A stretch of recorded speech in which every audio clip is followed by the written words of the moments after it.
નમસ્કાર વિદ્યાર્થી મિત્રો, ગુડ મોર્નિંગ ટુ ઓલ. ફરી અહીંયા પરેશ પુરોહિત યુટ્યુબ ચેનલમાં સર્વે મિત્રોનું હાર્દિક સ્વાગત છે. બધા જ મિત્રો ઘરે હશો, સુરક્ષિત હશો એવી આશા સાથે આપણો આજનો ક્લાસ ચાલુ કરીએ છીએ. હવે લાસ્ટ લેક્ચરમાં આપણે જે પરમાણુનું બંધારણ ચેપ્ટર ચાલી રહ્યું છે એના લાસ્ટ લેક્ચરમાં બોહરની અભિધારણાઓ, બોહર્સ મોડેલ આપણે ચાલુ કરેલું છે મિત્રો. તો એમાં કેટલાક સ્ટાર્ટિંગના જે પોઈન્ટ્સ છે એ સ્ટાર્ટિંગના પોઈન્ટ્સ આપણે સમજી ચૂક્યા છીએ. બોહર અભિધારણાઓ મિત્રો, તો એ જે બોહર અભિધારણાઓ છે એમાં કદાચ આપણને યાદ હોય તો પહેલો પોઈન્ટ આપણે એવો પણ ભણાવ્યો તો કક્ષા વિશેની ડિસ્કશન કરેલી છે. પછી બીજો પોઈન્ટ એવો ડિસ્કશન કરેલો છે કે એક કક્ષામાંથી બીજી કક્ષામાં જ્યારે કોઈ ઇલેક્ટ્રોન ગતિ કરે છે તો એ વખતે એની સાથે સંકળાયેલી જે ઉર્જા હોય એ બદલાય છે. ધારો કે એ નીચી ઉર્જા સ્તરમાંથી ઊંચી ઉર્જા સ્તરમાં જાય તો એને ઉર્જાનું શોષણ કરવું પડે, પણ ઊંચી ઉર્જા સ્તરમાંથી જો નીચી ઉર્જા સ્તરમાં જતો હોય તો એ ઉર્જાનું ઉત્સર્જન કરશે અને એના મૂલ્યો ધન પણ હોઈ શકે અથવા ઋણ. જો ઉર્જાનું શોષણ કરે તો તે ધન હશે અને ઉત્સર્જન કરે તો ઋણ હશે. એના વિશેની આપણે ચર્ચા કરેલી છે. હવે ત્યારબાદ ધારો કે આ જે ઉર્જાનો ફેરફાર થાય છે એક કક્ષામાંથી બીજી કક્ષામાં જ્યારે જાય છે તેની સાથે સંકળાયેલ જે ઉર્જાનો ફેરફાર હોય એની સાથે સંકળાયેલી આવૃત્તિ કેટલી હોય, પ્રશ્ન એ છે મિત્ર કે જ્યારે ઇલેક્ટ્રોન એ એક ઉર્જા અવસ્થામાંથી બીજી ઉર્જા અવસ્થામાં જાય છે એ વખતે એની સાથે સંકળાયેલ જે આવૃત્તિ છે અથવા એને બોહર આવૃત્તિ કહેવાય, એને કઈ રીતે દર્શાવી શકાય તો એના માટે છે આપણો નેક્સ્ટ પોઈન્ટ મિત્રો, બે સ્થિર કક્ષાઓ. આપણે શબ્દ વાપરીએ છીએ સ્થિર કક્ષાઓ. તો બે સ્થિર કક્ષાઓ વચ્ચે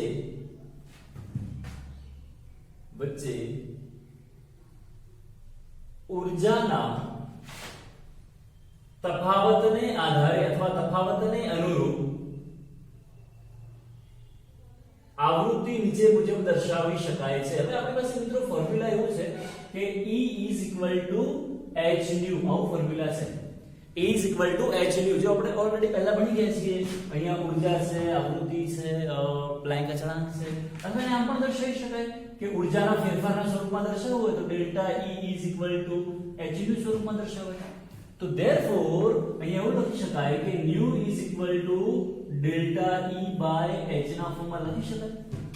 જ્યાં આપણે એવું કહી દઈએ કે આ જે ડેલ્ટા E છે એ ડેલ્ટા E બરાબર એવું લખી શકાય કે E2 E1, એવું પણ દર્શાવી શકીએ મિત્રો કે ડેલ્ટા E E2 E1. તથા આ જે છે આવૃત્તિ એને એવું પણ લખી શકાય, બોહર આવૃત્તિ તરીકે પણ દર્શાવી હોય તો દર્શાવી શકાય મિત્રો. એકદમ સિમ્પલ અને સરળ. તો આ તો સમજણ પડી જવું છે કે ભાઈ એક કક્ષામાંથી બીજી કક્ષામાં જ્યારે ઇલેક્ટ્રોન ભ્રમણ કરે છે અથવા સંક્રમણ કરે છે તો એ વખતે એની આવૃત્તિ કઈ રીતે દર્શાવી શકાય છે અથવા બોહર આવૃત્તિ કઈ હોય તો nu delta E by h. Delta E એટલે ઉર્જાનો ફેરફાર. ડેલ્ટા E નો મતલબ શું થશે? ઉર્જાનો ફેરફાર થશે. ઓકે. ત્યારબાદ બહુ જ અગત્યનો એક ટોપિક છે, બહુ જ અગત્યનો એક પોઈન્ટ છે.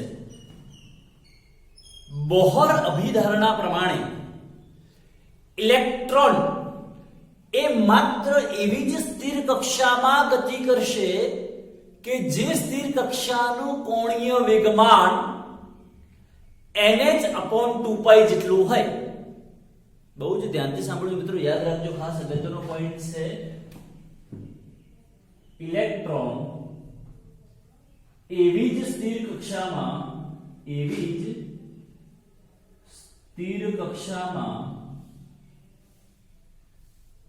ગતિ કરે છે, સ્થિર કક્ષામાં ગતિ કરે છે કે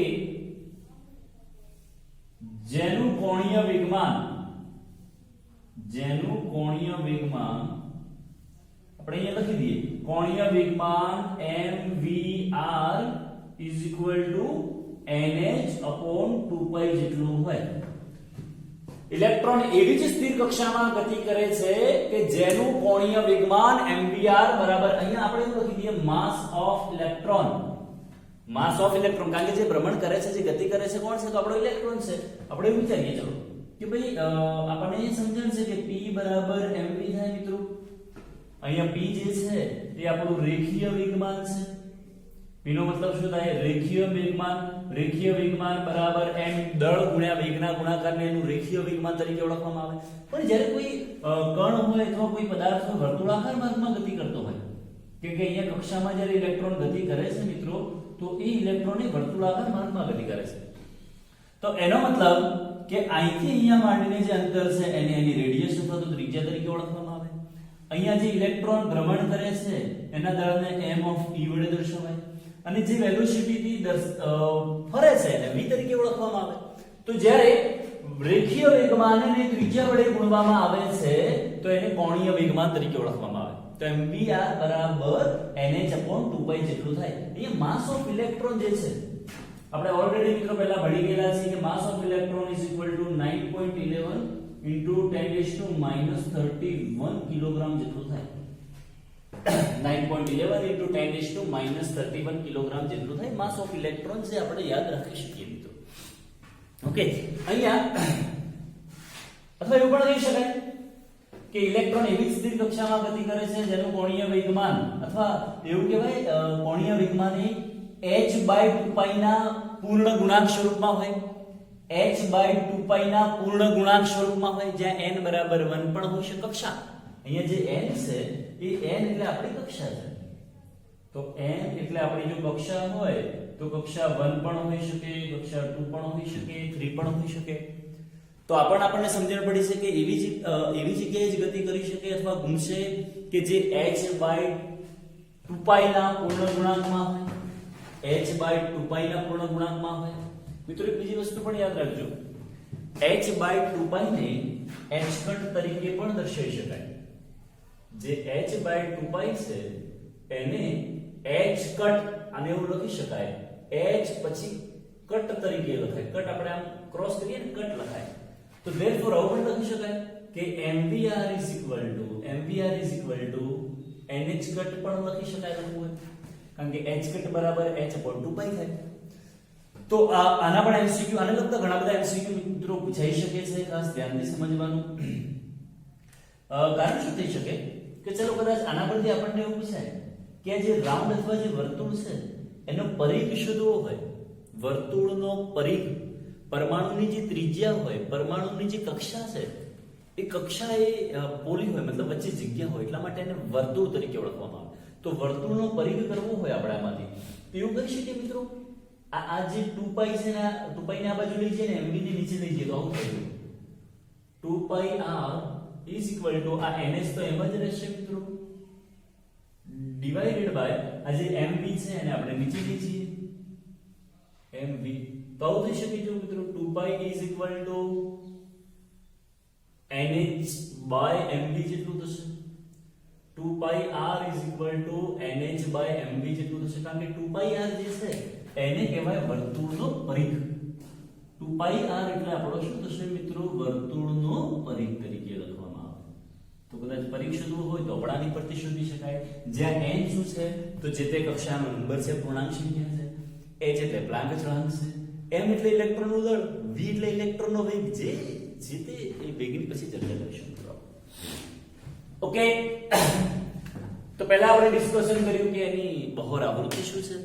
ત્યારબાદ એવું ડિસ્કશન કર્યું કે ઇલેક્ટ્રોન કેવી જગ્યાએ ગતિ કરી શકે છે. ત્યારબાદ હવે કેટલાક ઇમ્પોર્ટન્ટ નોટ્સ લખી દઈએ આપણે મિત્રો. બહુ ધ્યાનથી સમજજો, એકદમ ઇમ્પોર્ટન્ટ છે, ખાસ અગત્યના છે. અહીંયા આપણે જે n બરાબર 1 2 3 4 કક્ષાને દર્શાવવા માટે આપણે એવું લખી દઈએ, કક્ષાને દર્શાવવા માટે વપરાતા પૂર્ણાંક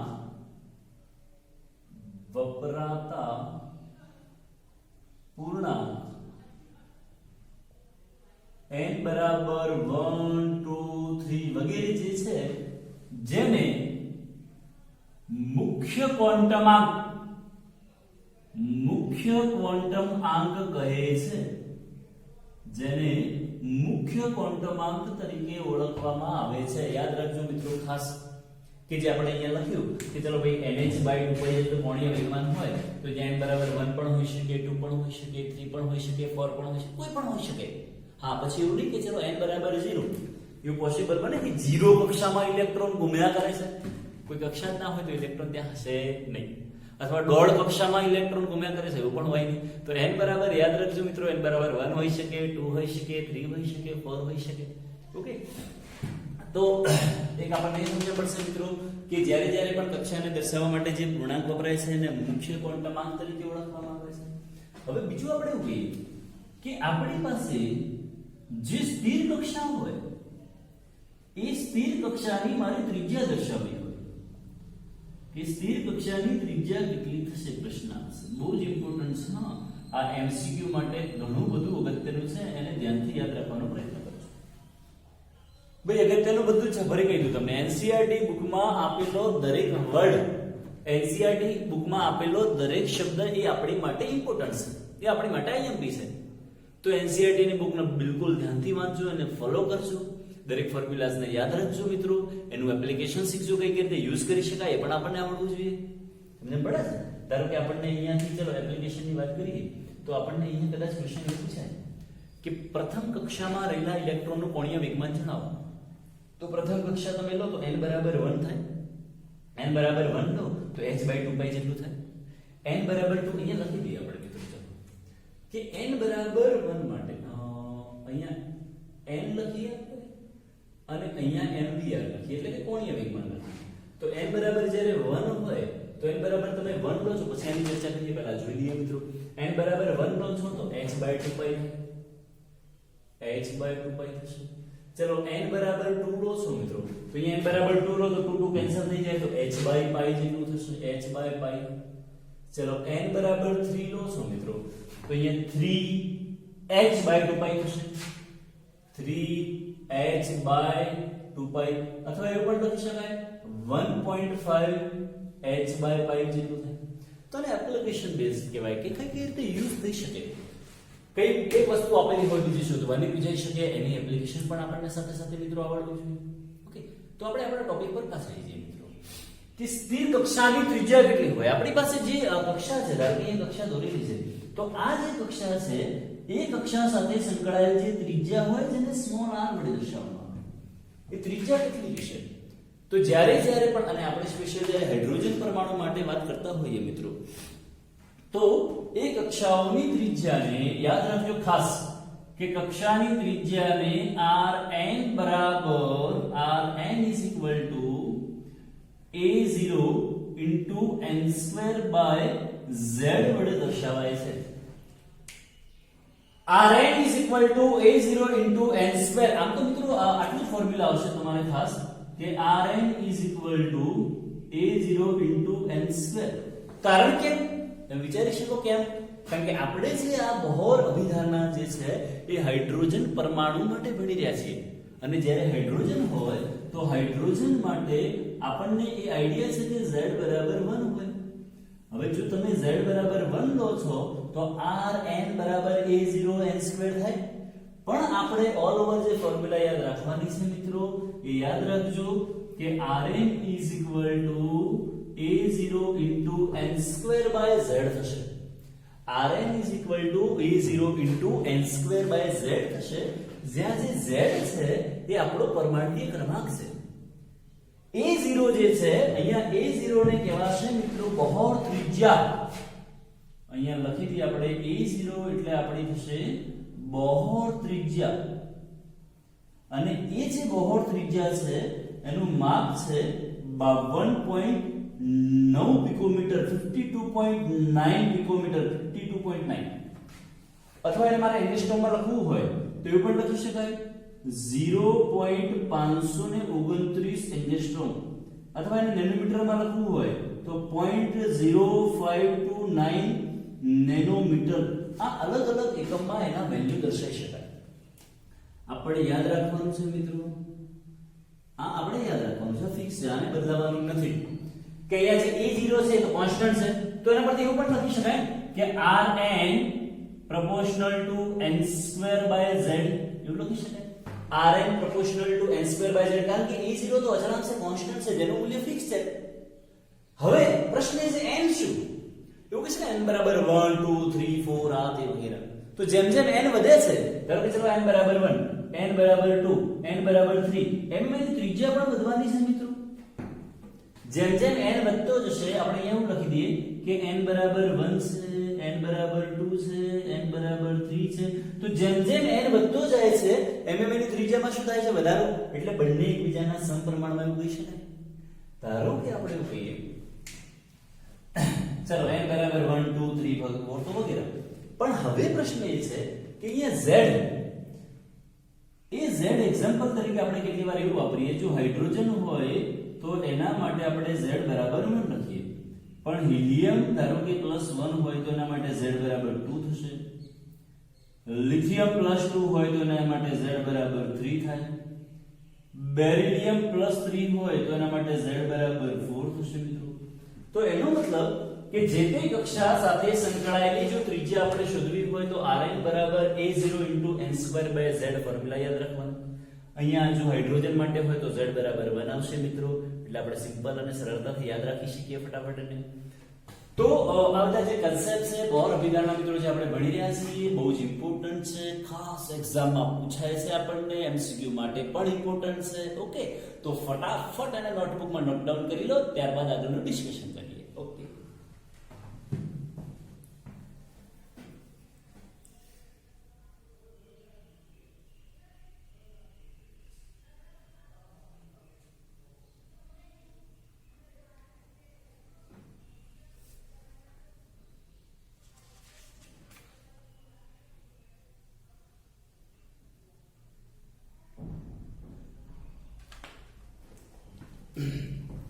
ઓકે મિત્રો, તો અત્યારે જે બહોર અભિધારણા ચાલી રહી છે એમાં લાસ્ટમાં આપણે ત્રીજા વિષયનું પણ સ્ટડી કરી લીધું મિત્રો. તો હવે ત્યારબાદ ડિસ્કશન કરી લઈએ આપણે કે જ્યારે કોઈ સ્થિર કક્ષા હોય એ સ્થિર કક્ષા સાથે સંકળાયેલી ત્રિજ્યા કેટલી થશે? સ્થિર કક્ષા સાથે સંકળાયેલી ત્રિજ્યા કેટલી થશે? અહીંયા આપણે લખી દઈએ કે ત્રિજ્યાની સ્થિર કક્ષાની ઊર્જા કેટલી છે? સ્થિર કક્ષાની ઊર્જા કેટલી છે? આના પહેલા આપણે જે ભણ્યા મિત્રો કે સ્થિર કક્ષા સાથે સંકળાયેલી ત્રિજ્યા વિશે ચર્ચા કરતા.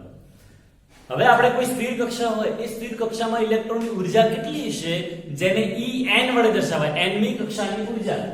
તો એ ઊર્જાને આપણે દઈએ, ધારો કે દર્શાવી દઈએ En બરાબર, આ ફોર્મ્યુલા યાદ રાખજો, એનસીઈઆરટી બુકમાં નથી પણ ક્યાંક એમસીક્યુ માં આપણને પૂછાઈ શકે મિત્રો, -2e⁴ π² z²m n²h². આ ફોર્મ્યુલા છે. En = -2e⁴ π²z²m n²h². એને યાદ રાખવાનો પૂરો પ્રયત્ન કરજો. આ શું છે? n ની કક્ષા સાથે સંકળાયેલ ઊર્જા માટેનું સૂત્ર છે. અહીંયા પ્રશ્ન એ થાય કે માઈનસ કેમ આવે? તો માઈનસ કેમ આવે છે પહેલા મિત્રો આપણે પછી સમજાવી દઈએ, પણ આમાં કેટલા કોન્સ્ટન્ટ છે પ્રશ્ન એ. આમાં તમે ધ્યાનથી જોઈ શકો કે કેટલા કોન્સ્ટન્ટ છે. જોજો મિત્રો ખાલી આમાં મોટા ભાગના ચલો કે ભાઈ 2 કોન્સ્ટન્ટ કહેવાય. E પણ એટલે e⁴ e નું વેલ્યુ છે ઇલેક્ટ્રોનનો વીજભાર 1.6 × 10⁻19 કુલમ, એ પણ કોન્સ્ટન્ટ ગણાય. પાઈ નું વેલ્યુ પણ ફિક્સ હોય 3.14, તો આ પણ કોન્સ્ટન્ટ છે. Z જો તમે હાઇડ્રોજન માટે લો છો તો કોન્સ્ટન્ટ છે. જો તમે હાઇડ્રોજન માટે લો છો તો એ કોન્સ્ટન્ટ છે, કારણ કે હાઇડ્રોજન માટે Z બરાબર કેટલું આવશે મિત્રો? 1 આવશે. પણ જો પરમાણુ બદલાય તો Z બદલાઈ શકે, એટલે આપણે Z ને કોન્સ્ટન્ટ ગણતા નથી. ચલો m તો કોનું દળ હોય? ઇલેક્ટ્રોનનું દળ. તો ઇલેક્ટ્રોનનું દળ પણ કોન્સ્ટન્ટ હશે ડિવાઇડેડ બાય n. તો કક્ષા તો બદલાતી જઈ શકે ને. પહેલી n બરાબર 1 પણ લઈ શકીએ, n બરાબર 2 લઈ શકીએ, 3 લઈ શકીએ, 4. એનો મતલબ કે n કોન્સ્ટન્ટ રહેશે નહીં, પણ h પ્લસ અચળાંક કોન્સ્ટન્ટ છે. તો નીચે લખી દઈએ h² પણ કોન્સ્ટન્ટ. તો આ બધાની જગ્યાએ આપણે લખી દઈએ RH 2e⁴ π² m/h² ને કહી દઈએ RH, અને આ જે RH છે એને કહી દઈએ આપણે રીડબર્ગ અચળાંક. એને શું કહીશું મિત્રો? રીડબર્ગ અચળાંક તરીકે ઓળખીએ. અને આ રીડબર્ગ અચળાંક RH જે છે એનું વેલ્યુ છે 2.18 × 10⁻18 જૂલ.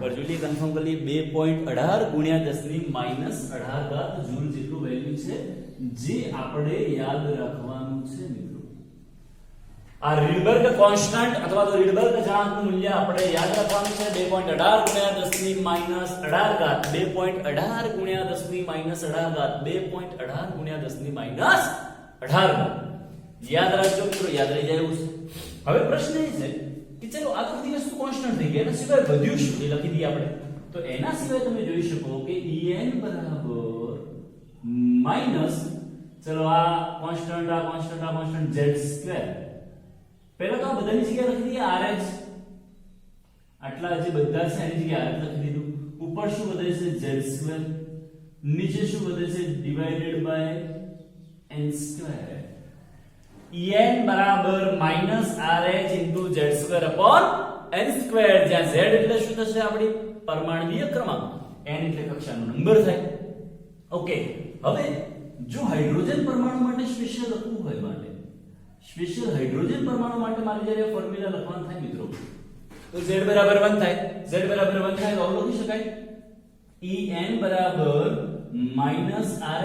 1 upon n2 એવું થશે -rh 1 upon n2 પણ એ કોના માટે છે તો આ ફોર્મ્યુલા માત્ર ને માત્ર કોના માટે કામ આવશે મિત્રો હાઇડ્રોજન માટે જ્યારે આ ફોર્મ્યુલા છે એ બધા જ એવા પરમાણુ કે આયન માટે કામ આવશે કે જેમાં ઇલેક્ટ્રોનની સંખ્યા 1 હોય જેમાં ઇલેક્ટ્રોનની સંખ્યા 1 હોય ઓકે ચલો તો en ના ફોર્મ્યુલા પણ ખબર પડી ગઈ મિત્રો અને ચલો આમ પણ લખી શકાય ને અહીં આપણે એવું કર્યું તો en બરાબર એવું પણ લખી શકશો -2.18 ગુણ્યા 10 ની -18 ઘાત ઇન્ટુ z2 બાય n2 આનો યુનિટ જૂલ લખી શકીએ મિત્રો જૂલ એટલા માટે લખી શકાય કારણ કે શું છે આપણી પાસે ઊર્જા કારણ કે અહીંયા જે રીડબર્ગ અચળાંક છે એનો એકમ જૂલ છે એટલે આનો એકમ જૂલ થયો z નો એકમ આવે નહીં n નો એકમ આવે નહીં એટલે જે એકમ રીડબર્ગ અચળાંકનો છે એ જ એકમ અહીંયા આવી જશે એટલે આપણે ઊર્જા બરાબર આટલા જૂલ થઈ જાય મિત્રો ચલો આને એક બીજું પણ એવું કહી દઈએ આપણે મિત્રો કે કદાચ આપણને એવું પૂછવામાં આવે કદાચ એવો ક્વેશ્ચન પૂછાય મિત્રો કે પ્રથમ કક્ષા સાથે હાઇડ્રોજન માટે ચલો આપણે હાઇડ્રોજન માટે થોડા ક્વેશ્ચન સોલ્વ કરીએ કે હાઇડ્રોજન માટે E1 બરાબર કેટલા વોટ ઇઝ E1 પ્રથમ કક્ષા સાથે સંકળાયેલ ઊર્જા પ્રથમ કક્ષામાં રહેલા ઇલેક્ટ્રોનની ઊર્જા તો E1 બરાબર અહીંયાથી લઈએ આપણે તો -rh z બરાબર 1 છે n બરાબર 1 એટલે એવું થઈ શકે -rh થઈ જાય મિત્રો E1 બરાબર -rh E1 બરાબર શું થશે -rh થાય ચલો E2 શોધવું છે મારે તો E2 બરાબર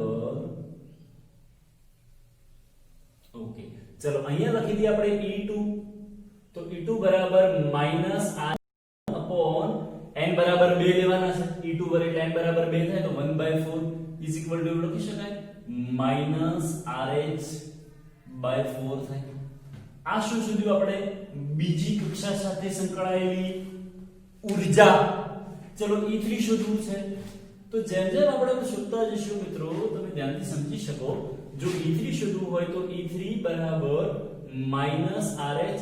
1 upon 3 નો square is equal to 9 is equal to -rh/9 થશે ઓકે તો જે કક્ષા સાથે સંકળાયેલી ઊર્જા તમારે શોધવી હોય તમે શોધી શકો અહીંથી n મુક્તા જવાનું એમ આપણે અલગ અલગ કક્ષા સાથે સંકળાયેલી ઊર્જા પણ શોધી શકાય શોધવી હોય તો હા હવે ધ્યાન રાખવા જેવી બાબત શું છે E1 બરાબર માઈનસ આરે તો મૂલ્ય છે 2 પોઈન્ટ એટલે ઓળખાય E1 બરાબર -2.18 ગુણ્યા 10 ની -18 ઘાત -2.18 ગુણ્યા 10 ની -18 ભાગ્યા 4 એટલે ઊર્જામાં શું થયું મિત્રો વધારો થાય કે ઘટાડો થાય ઊર્જા અને તમે અહીંથી જોઈ શકો કે ઊર્જા અને n એ બંને એકબીજાના કેવા પ્રમાણમાં છે વ્યસ્ત પ્રમાણમાં છે n વધે તો ઊર્જા ઘટવી જોઈએ અહીંયા માઈનસ છે જો અહીંયા શું છે માઈનસ છે એટલે એ ધ્યાનમાં રાખવું જેવું છે ખાસ એટલે એ ધ્યાનમાં રાખતા આપણે એવું જોઈએ કે જેમ જેમ તમે એક વસ્તુ યાદ રાખજો ખાસ અગત્યની છે મિત્રો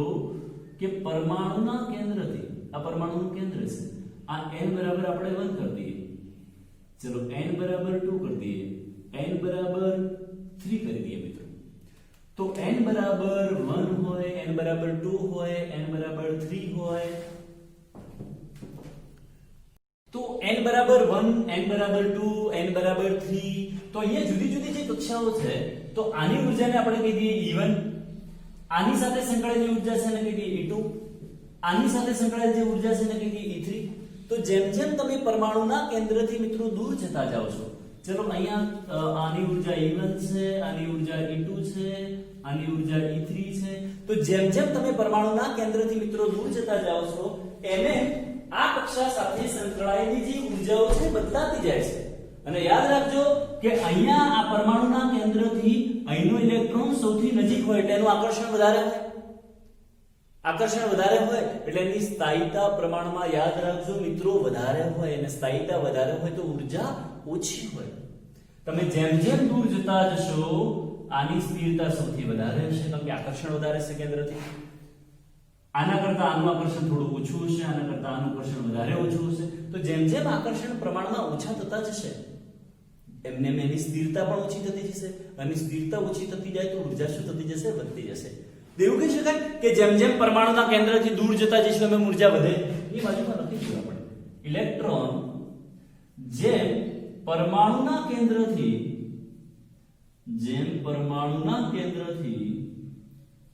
દૂર જાય છે તેમ તેની ઉર્જા વધે છે. યાદ રાખજો મિત્રો, ઇમ્પોર્ટન્ટ. જેમ જેમ પરમાણુ માં રહેલો જે ઇલેક્ટ્રોન જેમ પરમાણુના કેન્દ્રથી દૂર જતો જાય છે એમ એની સાથે સંકળાયેલી ઉર્જામાં શું થતો જાય છે? વધારો. તો અહીંયા માટે આપણે એવું લખી શકીએ કે E1 છે એના કરતા E2 વધારે હશે, અને E2 કરતા E3 વધારે હશે.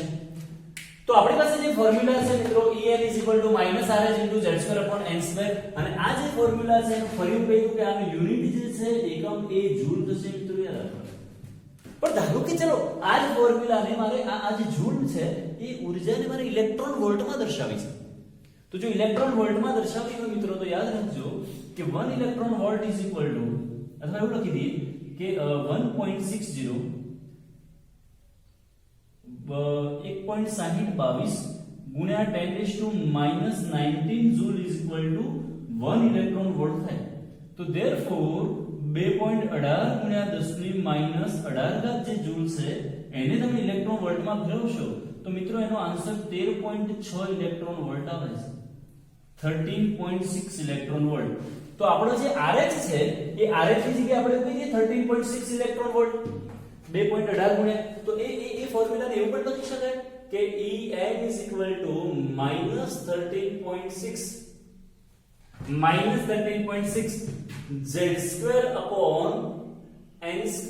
પણ હવે એનો જે યુનિટ છે એ થશે આપણો ઇલેક્ટ્રોન વોલ્ટ.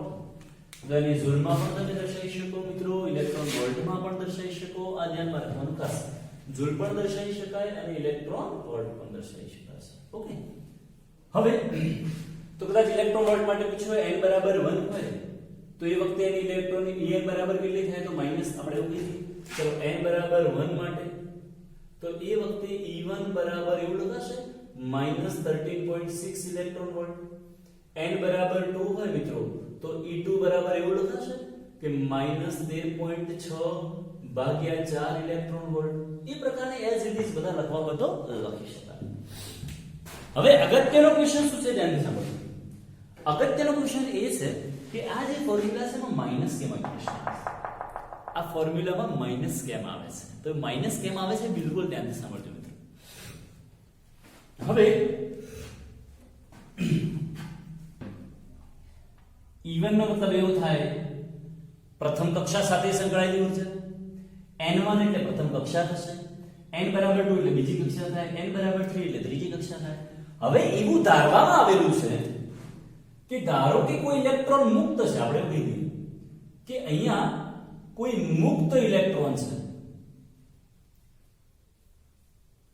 હવે તમે થોડું જાતે લોજિક વિચારો કે કોઈ ઇલેક્ટ્રોન મુક્ત હોય તો કઈ કક્ષામાં હશે? પહેલી કક્ષામાં, બીજી કક્ષામાં, ત્રીજી કક્ષામાં કે ચોથી કક્ષામાં? એવું એક્ઝામ્પલ થશે. ચલો હાઇડ્રોજન છે અને હાઇડ્રોજનનું રૂપાંતર થાય છે H+1 માં, તો સાથે સાથે એક ઇલેક્ટ્રોન મુક્ત થતો હશે. તો આ જે ઇલેક્ટ્રોન છે એને આપણે કહીએ મુક્ત ઇલેક્ટ્રોન. તો તમે જાતે લોજિક લગાવો કે આ મુક્ત ઇલેક્ટ્રોન આપણે શબ્દ વાપરીએ છીએ તો કોઈ કક્ષામાં હશે ખરા? ના, એ કક્ષાની બહાર જતો રહ્યો છે, ઇન્ફાઇનાઇટ કક્ષામાં જતો રહ્યો છે. તો એના માટે આપણે એવું કહીએ કે આ જે ઇલેક્ટ્રોન હશે એના માટે n બરાબર ઇન્ફાઇનાઇટ થાય. તો જ્યારે પણ આ યાદ રાખજો મિત્રો, કામ આવશે તમને ખાસ, કે જ્યારે પણ કોઈ પરમાણુનું આયનીકરણ થાય છે, ઇલેક્ટ્રોન મુક્ત થાય, એટલે આ ઘટનાને આપણે એવું પણ કહી દઈએ કે આયનીકરણ થાય છે.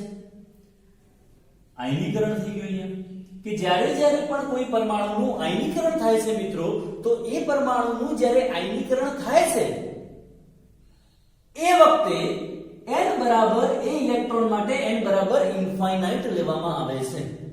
એનો મતલબ કે એ ઇલેક્ટ્રોન અનંત અંતરે જતો રહ્યો છે, એ કક્ષામાંથી બહાર છે.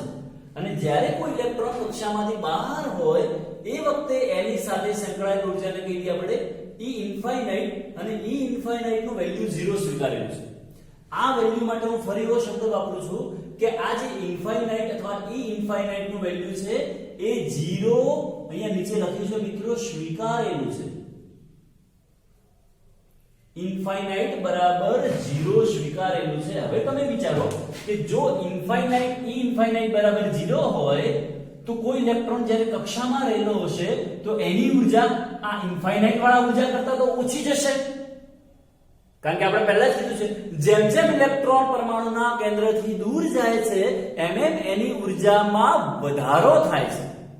એની ઊર્જામાં વધારો થાય છે. તો એવું કહી શકાય અનંત અંતરે રહેલો જે ઇલેક્ટ્રોન હશે એની ઊર્જા સૌથી વધારે હશે. અનંત અંતરે જે ઇલેક્ટ્રોન રહેલો હશે એની ઊર્જા સૌથી વધારે હશે. તો આ જે n બરાબર ઇન્ફાઇનાઇટ છે એમાં જે ઇલેક્ટ્રોન છે અનંત અંતરે કહેવાય, એટલે એની ઊર્જા સૌથી મેક્સિમમ હોય, અને એ મેક્સિમમ ઊર્જાનું વેલ્યુ આપણે સ્વીકારેલું છે 0. તો કક્ષામાં રહેલા ઇલેક્ટ્રોનનું વેલ્યુ એ આની સાપેક્ષમાં તો માઈનસ જ હશે, કારણ કે આનું વેલ્યુ 0 છે. તમે લોજિકલ વિચારો, પહેલી કક્ષા, બીજી કક્ષા, ત્રીજી કક્ષા, કંઈક ને કંઈક એની ઊર્જા હશે, પણ કોઈ અનંત અંતરે છે, આઉટ ઓફ ઓર્બિટ છે, કક્ષામાંથી બહાર છે, એની ઊર્જા 0 છે. તો એની સાપેક્ષમાં કક્ષામાં રહેલા ઇલેક્ટ્રોનની ઊર્જા તો ઓછી જ હશે, કેમ કે જેમ દૂર જઈએ એમ ઊર્જા શું થાય છે? વધે છે.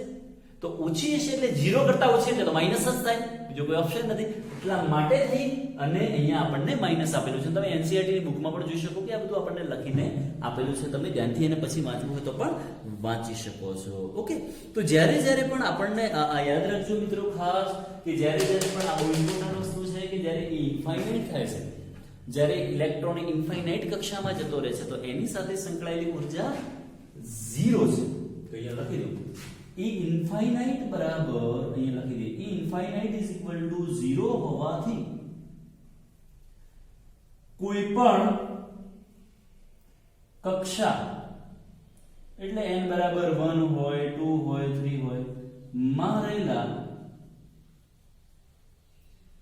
ઇલેક્ટ્રોન ની ઊર્જા હંમેશા ઋણ હોય છે. હંમેશા ઋણ હોય છે. યાદ રાખજો, ઇમ્પોર્ટન્ટ વસ્તુ છે મિત્રો ખાસ. તો આપણે આજે બોહર મોડેલ ભણી રહ્યા છીએ મિત્રો. તો એ બોહર મોડેલમાં બોહર આવૃત્તિ ભણી ગયા, કોણીય વેગમાન કેવું હોય, જેમાં ઇલેક્ટ્રોન ગતિ કરે એ પણ સમજી ગયા આપણે, મુખ્ય ક્વોન્ટમાંક પણ કોને કહેવાય એ પણ સમજી ગયા આપણે. પછી જે કક્ષા હોય એ કક્ષા સાથે સંકળાયેલી ત્રિજ્યા કેટલી હોય એના વિશે પણ આપણે ડિસ્કશન કરી ચૂક્યા છીએ. પછી જે તે કક્ષા હોય એ સ્થિર કક્ષા સાથે સંકળાયેલી ઊર્જા કેટલી હોય એ પણ આપણે ચર્ચા કરી ચૂક્યા. પણ મિત્રો હવે આપણે પહેલા એની ચર્ચા કરી હતી કે જ્યારે ઇલેક્ટ્રોન એક અવસ્થામાંથી બીજી અવસ્થામાં જાય છે, એક કક્ષામાંથી બીજી કક્ષામાં જાય છે, તો એની ઊર્જામાં ફેરફાર થાય છે. અને એ ફેરફાર કેટલા હોય, એ ફેરફારના જે રૂપાંતરણ છે તે તથા આને લગતા કેટલાક ક્વેશ્ચન્સ વગેરે છે એ આપણે બધું નેક્સ્ટ ક્લાસમાં ડિસ્કશન કરીશું. પણ આટલું ફટાફટ નોટબુકમાં નોટ ડાઉન કરી લેજો મિત્રો. ખાસ ફરી સૂચના છે અગત્યની કે આ બધું જ નોટબુકમાં નોટ ડાઉન કરતા જજો. જે પણ ફોર્મ્યુલાસ છે બધા ફોર્મ્યુલાસ યાદ રાખતા જજો. એમસીક્યુ માટે બહુ જ ઇમ્પોર્ટન્ટ છે. ઓકે, ચલો ફટાફટ લખી દો.